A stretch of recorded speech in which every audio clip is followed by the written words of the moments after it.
इब्राहीम अलैहिस्सलाम के वालिद का इंतकाल कब हुआ? हज़रत इब्राहीम अलैहिस्सलाम के बचपन में। हज़रत इब्राहीम अलैहिस्सलाम के वालिद का इंतकाल कहाँ हुआ और कितनी उम्र में हुआ? बहरान में 205 बरस की उम्र में। हज़रत इब्राहीम की औलाद के वक़्त इनके वालिद तारख की उम्र कितनी थी? 75 बरस। तौरात के मुताबिक इब्राहीम तूफ़ान नूह के कितने अरसे बाद पैदा हुए? 927 बरस बाद। हज़रत इब्राहीम की विलादत एक गार में हुई, बताएंगे इस गार में आप कितना अर्सा मुकीम रहे? 39 बरस तक। इब्न कसीर के बयान के मुताबिक हज़रत इब्राहीम की वालदा ने आपको कितने अरसे तक गार में पाला? जवाब है 7 बरस तक।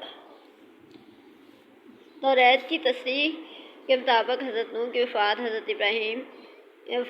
के वक़्त हज़रत इब्राहीम की उम्र कितनी थी? 53 बरस। जिन बादशाहों ने तमाम दुनिया पर हुकूमत की है, इनके नाम बताएं। जवाब है हज़रत सुलेमान, हज़रत ज़ुल्करनैन, नसर और नमरूद ने। आपकी विलादत के वक़्त बाबिल पर किसकी हुकूमत थी? जवाब है नमरूद की।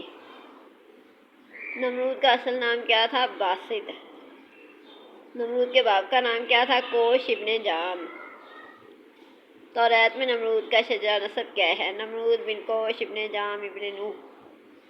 शोहरा फाक शहर बाबिल किसने बनवाया? ये कहाँ पर वाक़ है?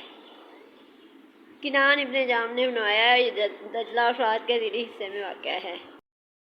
बाबिल का मौजूदा नाम क्या है? जवाब है हल्ला।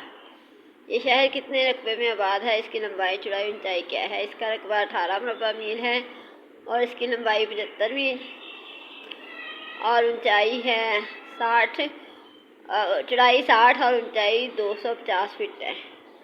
इस शहर के कितने फाटक थे? चारों तरफ 25-25 यानी 100। हज़रत इब्राहीम का हुलिया मुबारक किस नबी के बहुत मुशाबे था? नबी करीम के। हज़रत इब्राहीम ने किससे सबसे पहले ज़ात खुदा के बारे में सवाल किया था? जवाब अपनी वालदा माजिदा से। सवाल इब्राहीम ने कितनी उम्र में अपनी वालदा से सवाल किया था?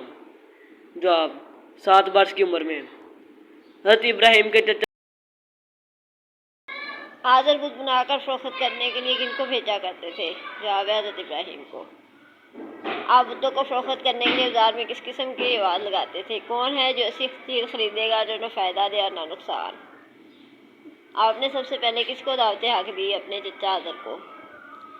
आपने अपने चचा आज़र को किस चीज़ की तबलीग की थी? दीन हनीफ की। इब्राहीम के ज़माने में बाबली यानी साबी कौम किनको अपना मानती थी? सितारों और बुतों को। इमामुन नास किस पैगम्बर को कहा जाता है? हज़रत इब्राहीम अलैहिस्सलाम। अल्लाह ताला ने हज़रत इब्राहीम को किस आज़माइश के बाद इमामुन नास का खिताब दिया था? कुर्बानी इस्माइल के बाद। अहले अरब के नज़दीक हज़रत इब्राहीम का लक़्ब क्या था? हनीफ। अरबी में हनीफ किसे कहते हैं? दीदार और